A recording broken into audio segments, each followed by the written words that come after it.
So there we go, first frost of the winter. Not a hard frost, but you can see the white tinges on things.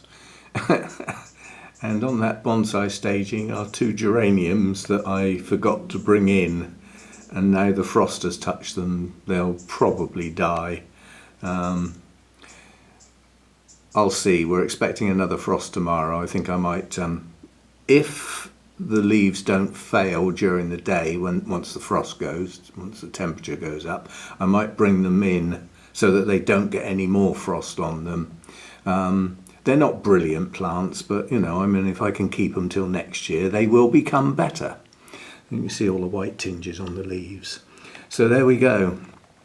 This is the point at which everything starts getting expensive, because this house leaches heat and I'm not sitting around freezing cold, so obviously the heating's back on, and it's whatever it is now, about 10:30 in the morning, and the heater was cutting in and out when I got up this morning at silly o'clock, and it's still cutting in and out. It'll stop for a bit now because I've got the door open, but that's not staying open long because it cools the house down, and I don't need it cooled down at the moment. One quick new bloom to show you. It's not a new one that we haven't seen before, but the other bud on this lovely coleogyny has opened. Gorgeous peachy colours, and the sepals on this, you can almost see through them, and the frills and everything on this lip are absolutely gorgeous.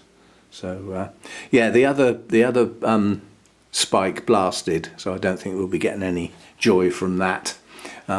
This is the second bud on this spike, and there is a third one that may progress. As I say, I haven't had this plant long, so I don't quite know of what it's going to do. But that's the only new bloom around at the moment. There's nothing else new. There are some spikes, but I'm not going to go over things like that because we'll have our everything in bloom on the 8th when we get there. So we'll go over what's in bud and everything at that particular point. So yeah, but I had to go out this morning, and I went to top up the water on the bird bath, and there was ice on the top. So I had to remove the ice from the bird bath before I could top the water up.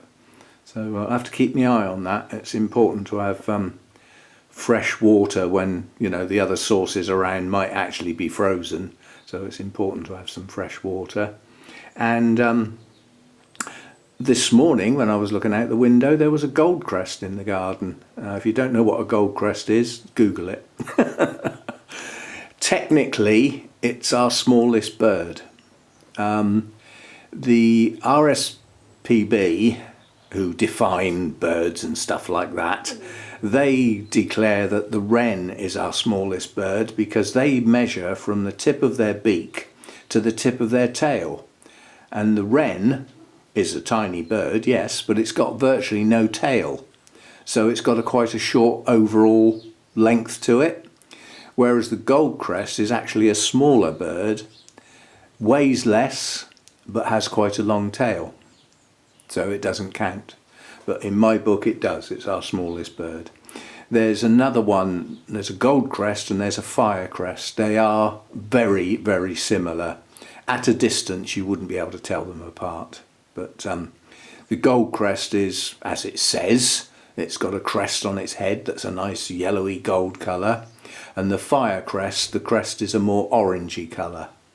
Not red, but certainly a far more orangey colour than the gold of the goldcrest. But I've never seen a firecrest. So anyway, I got stuff to do. See you next time.